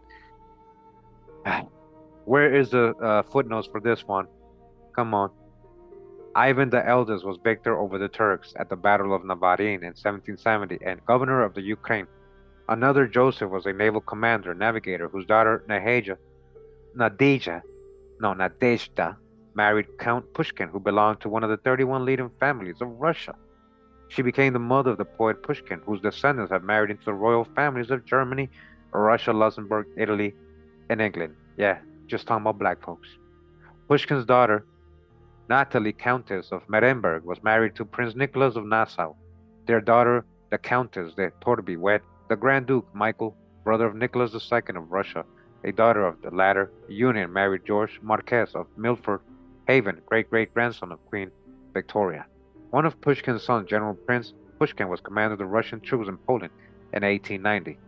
Direct descendants of Pushkin still live in Russia. Catherine the Great, in her portrait by Lampe, has a Negro with her. So has Peter the Great in one of his portraits. Peter the Third was so fond of his Negro Narcissus that he would make the ambassadors of great lands wait while he played with him. When he was imprisoned by Catherine, he asked the Narcissus he permitted to stay with him. When T. Morris Chester, a captain of the United States Volunteers, an unmixed Negro, visited Russia in 1867, the Tsar invited him to a military review during which he rode with the Emperor and later lunched with him and his family at the Winter Palace. All right, so what does that have to do with all this? Another, uh, he's saying African, right? Negro, Michael Egyptios was taught naval design and built several warships and rose to be major general and head of the naval dockyards of St. Petersburg. He married a Russian wife, and one of his daughters married a Swedish army officer. So, what years are we talking about here? The late Tsar Nicholas II had a corps of 13 Negroes. A corps of 13 Negroes, very black, of a magnificent build and height as an exotic setting for his palace. Listen to this. They were dressed in gorgeous robes and jewelry. An English army officer who spent 24 years in Russia tells me that their position was that of privileged servants, who after a service of 20 years received a pension of 100 rubles a month and the title of civil servant of the third grade. They were married to Russian women and had children by them. Honestly, guys, to me, it just sounds like Russians. It sounds like some black Russians they're talking about. Where does it say they're from Africa or anything? A corpse of 13 Negroes who married Russian people under the Tsar. Come on.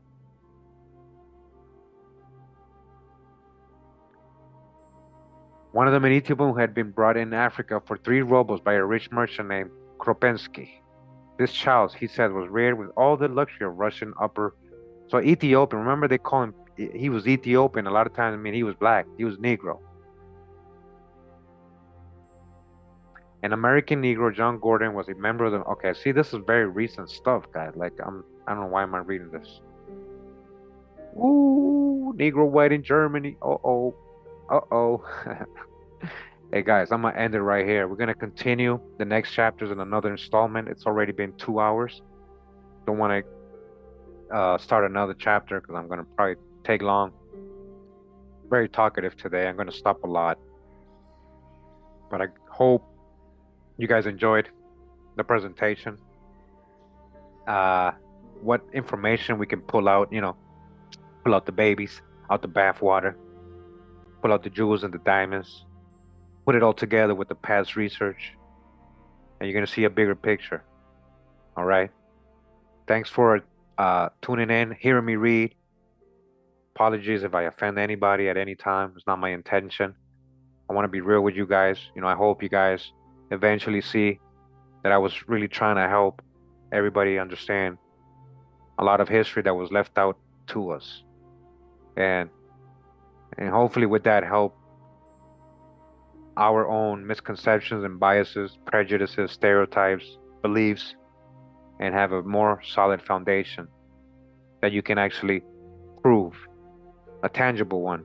You can see, touch, not just beliefs and conjectures and theories. Again, theories out of Africa, theory out of Africa, theory that's based off of monkey bones, guys. Monkey bones. Do you come from monkeys? No, you don't. No, you don't. Why are you even following that? But whatever, to each his own. You can believe whatever you like. But in my channel, we're talking about things we can verify, sources, things like that, genealogy, real history, not beliefs, not belief systems, not religious mindsets. Thanks for tuning in once again. Much love and respect. Appreciate everybody took the time that came through today and heard me read. Appreciate all of you. I'm just looking at the chat, make sure I didn't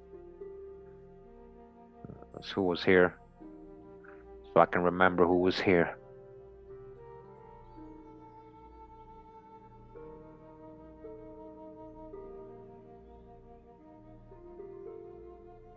Pura vida, mi gente.